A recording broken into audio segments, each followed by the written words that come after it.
ese mubyeyi mbere yuko ufata umwanzuro kuba ngo ngiye kujyana umwana wanjye ku kigo runaka wizeye umutekano w'umwana wawe ku kigero kingana iki?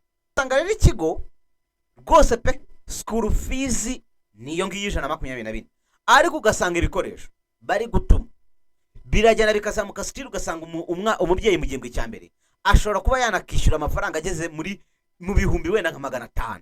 Ariko none tugaruke ku babyeyi, umwana wawe umujyanye ku ishuri, uhise wumva ko mwarimu agiye gukora ibitangaza.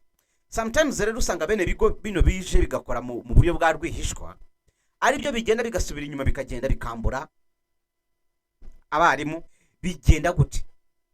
Ese uyu muntu uje gutangiza ikigo cy'amashuri runaka, bimwe na bimwe muri ibi ngibi bigenda bikorwa niba ishuri rigiye rikagenda rikipangira gahunda yo kuvuga ngo tujye kwishyuza amafaranga y'umurengera, ariko ugasanga ireme ry'uburezi riri gutangwa muri icyo kigo ryo ubwaryo ni ikibazo. Umewe n'icyo giciro cy'uburezi buhenze, ariko nyamara ireme ry'uburezi ugasanga ni kwa kundi umwana n'ubundi arangiza segonderi, ugasanga ibintu byose yize nta kintu na kimwe biri buze kumumarira kuri societe yo hanze ahangaha, cyangwa se ku buzima.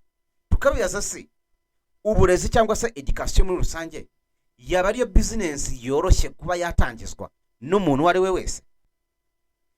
Ese bivuze ko kuba ufite amafaranga miliyoni zigera muri 5 cyangwa se miliyoni 10 bikwemera cyangwa se biguha uburenganzira bwo kuba watangiza ishuri kugira ngo nibura nawe utangire gutanga urwo ruhare rwawe mu ireme ry'uburezi bwo hanze ahangaha? Ugasanga umwana w'umukobwa umwana w'umuhungu arangira segonderi, ariko bamubwira ngo jya hari imbere wipresente, genda usobanura umushinga cyangwa se genda upanga umushinga, ugasanga nta kintu na kimwe azi.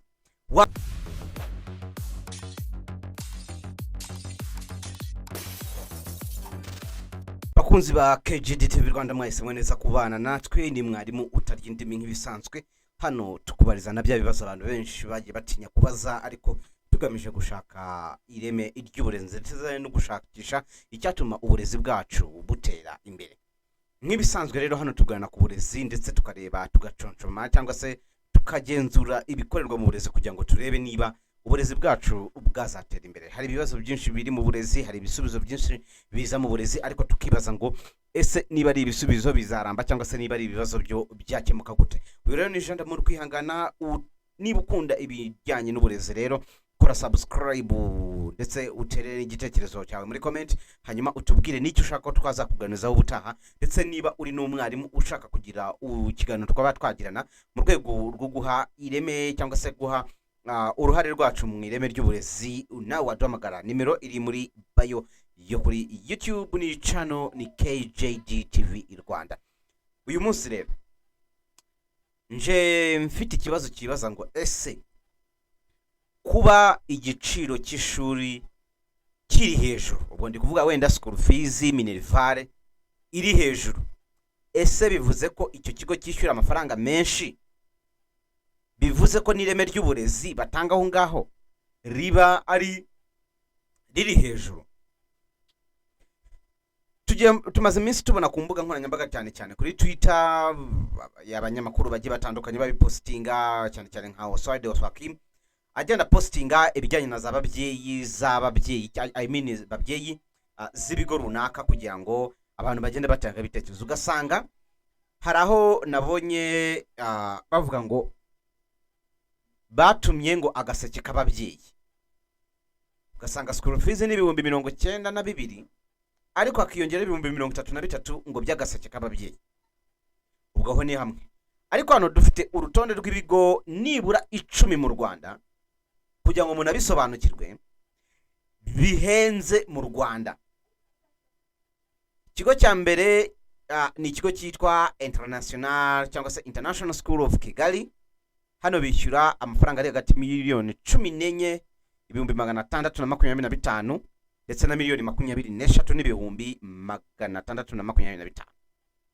Icyo ni ikigo ku mwaka. Hanyuma hakaza Kigali International Community School, iyi izwi nka KICS. Amafaranga yabo ari muri miliyoni hafi 18,400. Hanyuma hakazaho ishuri ryitwa International Montessori School of Rwanda. Iki nacyo kikagira school fees ku mwaka ababyeyi bashobora kwishyura agera muri miliyoni 16,250. Hanyuma hakaza Ecole Berge, iyi ngiyi yishyurwa cyangwa se bishyura ajya muri miliyoni 13,350. Hanyuma hakaza Green Hills Academy, angaha bishyura agera kuri miliyoni 12,650. hanyuma hakaza AIS Rwanda, hano bishyura miliyoni zigera muri 6,243. hanyuma hakaza Gashora Girls Academy, iyi niyo mu karere ka Bugesera, bishyura miliyoni 1,500,000 kuri buri gihembwe. Ubwo ni ukuvuga ngo ni miliyoni 4,500,000 ku mwaka. hanyuma hakaza Virunga Valley Academy, hano bishyura kuri miliyoni zigera muri 3,600,000. hanyuma Ecole Francophonie Antoine de Saint-Exupéry, cyangwa se hano bavuga ko umunyarwanda n'umufaransa bishyura miliyoni zijya kuri 2,170,000. hanyuma abasigaye ubwo n'aba diaspora bakishyura miliyoni zigera muri 2,739 y'amafaranga 75. hanyuma hakaza Wellspring Academy ni miliyoni zigera muri 2,127. uyu munsi rero tukibaza ngo ese babyeyi, igihe cyo gutangira cyangwa se itangira ry'amashuri rigiye kwegereza, ese witeguye gutanga ayo mafaranga cyangwa se witeguye gutanga school fees? rimwe na rimwe ugasanga twagiye tubabwira ko hari ibigo byinshi byagiye bifunga mu mujyi wa Kigali, ugasanga biri gukora bidafite ibyangombwa namba. tukabibaza se uburezi cyangwa se education muri rusange yaba ariyo business yoroshye kuba yatangizwa n'umuntu wari we wese? ese bivuze ko kuba ufite amafaranga miliyoni zigera muri 5 cyangwa se miliyoni 10 bikwemera cyangwa se biguha uburenganzira bwo kuba watangiza ishuri kugira ngo nibura nawe utangire gutanga urwo ruhare rwawe mu ireme ry'uburezi? Sometimes rero usanga bene bigo bino bije bigakora mu buryo bwa rwihishwa, ari byo bigenda bigasubira inyuma, bikagenda bikambura abarimu, bakagenda bakambura abakozi bagenda bakora ibikorwa bigiye bitandukanye mu kazi aho ngaho. ugasanga nyiri icyo kigo ntabwo we yitaye ngo ku mibereho y'abakoresha, ahubwo we yitaye ku nyungu. ugasanga ni twa tuntu bagenda bongeraho ngo agaseke k'umubyeyi ngo amafaranga ngo yakawunga, ngo amafaranga y'urugendo, ngo amafaranga y'ibingibi. ugasanga sometimes n'ibigo runaka bishyiraho gahunda yo kuvuga ngo bigiye kugurisha ibikoresho by'ishuri ku mashuri. ugasanga ikayi yaguraga amafaranga 700 ahantu hamwe, kuri iryo shuri bo bari kukubwira ko ari ikayi y'ibihumbi 2,000, kandi ukaba uri oblige yo kuyigura aho ngaho. utayigura aho ngaho ubwo umwana wawe waba ufite aho uri bumujyane. tukibaza ngo ese niki cyateye mu burezi ku buryo uburezi bwabaye business aho guhinduka ikintu gishobora kuba cyateza umunyarwanda imbere? usanga sometimes hari ibigo bimwe na bimwe bifavorizing cyangwa se bigaha amahirwe cyangwa se abantu bagiye batandukanye, abanyamahanga, abanyarwanda, rwose abantu bagafatwa kimwe. ariko hakaba n'ibindi bigo. hari umuvandimwe wacu ndaza gusoma ubutumwa bwe hano yanyandikiye, yaravuze ngo uraho neza, nzi neza ko ukora ibiganiro kuri YouTube uvuga ku burezi. dufite ikibazo kimeze gutya. by'ukuri usanga ibigo bimwe na bimwe dukoramo, kubera ko twitwa abanyarwanda, tudahabwa agaciro nk'ak'abanyamahanga, aho usanga umunyarwanda ashobora guhembwa amafaranga atageze mu 170, ariko ugasanga umunyamahanga ari guhembwa amafaranga ageze mu 700, kandi mufite mwese impamyabumenyi imwe. uzatubarize. ubwo niko asoje, ariko ntabwo ndi kubabariza, ahubwo ni ikibazo ndi kwibaza. bigenda gute? ese uyu muntu uje gutangiza ikigo cy'amashuri runaka, bimwe na bimwe muri ibi ngibi bigenda bikorwa, niba ishuri rigiye rikagenda rikipangira gahunda yo kuvuga ngo tugiye kwishyuza amafaranga y'umurengera, ariko ugasanga ireme ry'uburezi riri gutangwa muri icyo kigo ryo ubwaryo ni ikibazo. ugasanga sometimes ntabwo bari gutanga ireme ry'uburezi rikwiriye. hari ibigo bishyiramo courage kabisa, ukavuga ati iki kigo n'umuntu akakikurangira akavuga ati aho hantu barigisha. ariko hari n'ibindi bigo bigendera ku mazina, ugasanga kubera ko ikigo kera cyari gikomeye, ubu ngubu ugasanga ntabwo kigitanga ireme ry'uburezi rikwiye. ugasanga abarimu barahembwa urusenda, ugasanga ababyeyi bari kwakwa amafaranga y'umurengera, ugasanga security y'umwana ntago igeze. ari naho hano hari ibigo bimwe na bimwe byashyizeho gahunda yitwa ngo child protection policy. ese mubyeyi, mbere yuko ufata umwanzuro kuvuga ngo ngiye kujyana umwana wanjye ku kigo runaka, wizeye umutekano w'umwana wawe ku kigero kingana iki? ese ikigo ugiye kujyanaho umwana wawe bafite icyo bita child protection policy? ese umwana ugiye cyangwa se ikigo ugiye kujyanaho umwana wawe, amafaranga budget baguha ubona bikwiriyanye n'uburezi, cyangwa se hari abantu baba bakubwira ko nibura hari abana babo bagiye bahaca ari ibintu byiza, cyangwa ni cya kigo n'ubundi still kigendera ku izina kubera ko ngo cyakoze izina, ugasanga umuntu aravuze ngo ni uriya muntu agiye ku kigo A, akavuga ati wow icyo kigo rwose umva icyo kigo kirakomeye, gifite abana 700, gifite abana miliyoni, gifite abantu 20,000 b'abanyeshuri. Kugira umubare mwinshi w'abanyeshuri either ni uburyo bwo kumenyekanisha ikigo, kuko burya iyo ikigo kimenyekanisha sometimes bagenda bagabanya details baguha, ariko ugasanga ukibaza se ikigo kigenda kigashyiraho school fees.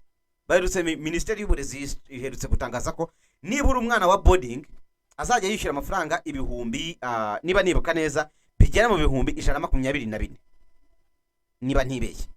Ugasanga rero ikigo rwose pe school fees niyo ngiyo 124, ariko ugasanga ibikoresho bari gutuma biragenda bikazamuka still, ugasanga umubyeyi mu gihembwe cya mbere ashobora kuba yanakishyura amafaranga ageze mu bihumbi wenda nka 500, kandi byitwaga ko school fees ari ibihumbi 124. Abyeyi ugasanga rero sometimes babangamiwe n'icyo giciro cy'uburezi buhenze, ariko nyamara ireme ry'uburezi ugasanga ni kwa kundi umwana n'ubundi arangiza segonderi, ugasanga ibintu byose yize nta kintu na kimwe biri buze kumumarira kuri societe yo hanze ahangaha, cyangwa se ku buzima bwo hanze ahangaha. Ugasanga umwana w'umukobwa umwana w'umuhungu arangije segonderi, ariko bamubwira ngo jya hari imbere wipresente, genda usobanura umushinga cyangwa se genda upanga umushinga, ugasanga nta kintu na kimwe azi. Wamubwira ngo genda hari imbere wivuge, ugasanga kujya imbere y'abantu 20-25 nabyo ni ikibazo ubwacyo. Ukibaza ese iki giciro gihanitse cya school fees cyaba kivuze ko ari nabwo ireme ry'uburezi koko ry'ishuri? Ese iryo shuri, hari amashuri menshi usanga adahenze nyamara uburezi batanga bufite ireme, ugasanga barita ku myigire ya buri mwana, ugasanga buri mwana nibura ugasanga classe iragenda ikaba irimo abana 20-15, nibura buri mwana akaba agenda agerwaho n'umwarimu. Ariko se mubyeyi wowe uri kwitiranya kwitwa ngo ishuri rirazwi, ugasanga muri classe harimo abana 50, ngo kubera ko bishyura amafaranga ibihumbi wenda 500, ngubwo ngo nyine ngo bivuze ngo ni ireme ry'uburezi. Ariko ugasanga wajya kugenzura ugasanga iryo shuri mwarimu ari kugenda afite isomo ry'iminota 40, ntago yabageze ku bana 50 bose. Dushyiremo inyurabwenge twibaze, ese koko mwarimu ni robose? Ntabwo bivuze ko kuzamura igiciro cy'uburezi cyangwa se igiciro cya school fees bivuze ireme ry'uburezi. Yes, hari ibigo runo rutonde rw'ibigo ibi byose nabasomeye, ni ibigo bikomeye hano mu Rwanda bizwi neza ku buryo n'umwarimu ugiye kuhigisha abazi neza ko nzakuramo agatubutse, bivuga ngo n'umwana waho aba ari wa mwana kabisa uzagenda ukamushyira ari imbere akisobanura. Hari umuvandimwe twigeze kuganira tubwira ngo yigeze kuva umwana umwe yavuye muri ibi bigo muri urutonde nabasomeye, ugasanga bo baribanda cyane mu kuvuga, ariko bamubwira hariya kujya kwandika ibyo uvuga bikaba ari ikibazo. Ugasanga amashuri amwe namwe yibanda cyane ku kuvuga, umwana akaza mu rugo akavuga wana marestation ama memorizations whatever, umwana akajya ari akisararanga, ariko kubita hari ikibazo mubwire ngo andika izi nteruro ebyiri uzishyire hariya, bikaba ari ikibazo. Ariko none tugaruke ku babyeyi, umwana wawe umujyanye ku ishuri, wise wumva ko mwarimu agiye gukora ibitangaza, umwana aho wamujyanye mbere ntago yashoboraga, ntago wajyaga ubona ibintu akora ngo nibura uvuga ati okay. Ariko ugasanga umubyeyi araje ati ngewe abana banjye babaho mu mwaka nyinshi. Umubyeyi ushaka ko umwana we yiga, kuki winuba homework? Ese uzagenza cyangwa se mwarimu yapimate niba umwana yamaze kumenya atamuhaye homework? Homework abarimu namwe mu nyumve neza, ntago homework bivuze kwandika. Homework itangwa mu buryo butandukanye, hari icyo bita ngo project, hari icyo bita kugenda umwana agakora ubushakashatsi, niba urugero wize ku ngaruka pollution cyangwa se ihumanya ry'ikirere rishobora guteza, umwana ukagenda ukamuga ati genda ugane na papa kubwire, hanyuma umwana akaza hariya mu gitondo akaza akabikubwira. Ibyo bitandukanye no kuvuga ngo ugiye kwandika buri munsi ugatanga homework yo kwandika. Oya, homework ntabwo bivuze kwandika. ariko se uyu mubyeyi wumva ko ari gutanga amafaranga agera muri miliyoni, warangiza ukinuba homework, ese aho mubyeyi umwana wawe uzamenya ute ko yamenye? Ese mwarimu, hari abarimu bagiye byitwa ko ngo wenda urugero agatanga homework wenda 30 mu kwezi, ukibaza uwo mwana wahaye homework uri sire cyangwa se uri sure yuko umukoro wahaye umwana ari ugenda akawukora mu rugo, cyangwa hari abana bagenda bagafata umukoro warangiza akagenda akawukubita muri AI, ChatGPT cyangwa se Gemini n'izindi, umwana agahita kuzanira urupapuro rwanditse neza, wasoma kavuga ati wow classic. Ariko umwana niba avuye mu rugo azanye umukoro, mushari imbere asobanura ibyo yanditse, sometimes ni mapuru zibako babwira toke buri mwana rero ndakeka ko ugenda ubibateguza icyo kintu ki building mu bana bawe. Ariko rero ubu ngubu ikintu kigezweho nuko uburezi bwo mu Rwanda burahenze, kandi ugasanga sometimes bene bino bigo cyane cyane bya privé biri kwambura abarimu. Umwarimu aragenda ugasanga ishuri kwishyuza amafaranga miliyoni zingahe, aho ugasanga umwarimu ari guhembwa urusenda. Ugasanga ishuri rimwe harimo umwarimu uhembwa wenda miliyoni 2, ugasanga hari umwarimu uhembwa ibihumbi 120. Ukibaza, kandi ugasanga sometimes n'amashuri ntago barushanwa menshi, kuko twese ntago twagize amahirwe kuvuga ngo turajya kwiga, cyangwa se turajya kwiga amashuri bitewe nuko ubuzima bugiye butandukanye. Ariko ugasanga gusumbanisha abarimu mu bigo nabyo bishobora kubangamira ireme ry'uburezi. Ugasanga uyu mubyeyi uri kwinubira homework nabyo bishobora kubangamira ireme ry'uburezi. Ugasanga uyu mwarimu wagiye akigisha atiteguye mu mutwe. Nahoze mbabwira ukuntu umwarimu muri leta, hari umwarimu wahoze atanga ubuhamya avuga ko ahembwa amafaranga 3800 ku mwaka ku kwezi. Ukibaza uyu mwarimu azatanga ubuhe? Ese niba koko ufite ubwo burenganzira bwo kwitwa ngo okay uri umukoresha, ufite ikigo cyawe waragishinze, ariko utangiye kwambura abarimu, utangiye noneho abantu buri abarimu baraganira bino bibazo byose tugenda tugarukaho, tujye tubanza tunibaze ngo ese ni uwuhe muti leta ibikwiye kugenzura bino bigo uko bafunze biriya bigo byose byaje bigakora mu buryo butemeranyijwe n'amategeko. Umuntu akagenda agashinga ishuri, agashora umushinga wa miliyoni 10 adafite icyangombwa cya REB cyangwa se cyane se kimwemerera gukora. Ese ukusukuraga abana twagiye tukumva ngo na kaminuza runaka ngifite department runaka, hanyuma nyuma y'umwaka umwe mwana arize mwarangiza bagahita bayifunga, umwana mukamura muhombeje. Hari benshi bagiye bahombye n'ibi bintu. Ese cyo gihe muba muri gutanga ireme ry'uburezi cyangwa muri kwica ireme ry'uburezi nkana? Zimwe mu mpinduka rero REB yavuze cyangwa se Minisiteri y'Uburezi yatangaje nuko bino bintu byose bizajya bigenda, yaba imyigire, yaba imyigishirize, yaba ikinyabupfura, yaba ku mubyeyi imine ku mwarimu ndetse n'umwana, nabyo bizibandwaho cyane muri uyu mwaka. Ariko se minisiteri mwagenzuye neza mukareba ko hatari ibigo byishyuza amafaranga y'umurengera, ugasanga bashizeho itegeko ngo yuko umukoropesho ugomba kugurirwa ku kigo, ugasanga amakaye agomba kugurirwa ku kigo, ugasanga ikigo ntago kiri gutanga opportunity. Okay, hari ubwo ikigo gishobora kwaransha ababyeyi cyangwa se ababyeyi ubwabo bakavuga ati twebwe nta mwanya dufite, mu bidushakiye tubisange hehe ku mashuri. That's okay. Hari ibigo bikora rwose felicitation, ariko hari ibigo bigenda bigafatirana umubyeyi kubera ko ngo ari business, ugasanga ngiye kubera ko ndi inshuti y'umuvandimwe A, ngiye nkaba mfite ishuri, uwo muvandimwe wanjye A akaba afite wenda papeteri cyangwa ikindi, agahita azana ku kigo cy'amashuri, ugasanga ikaye nk'uko nababwiye ngo ya 700 ugasanga ayigurishije 2,000. Why education has become the cheapest business to run in Rwanda? Kuki?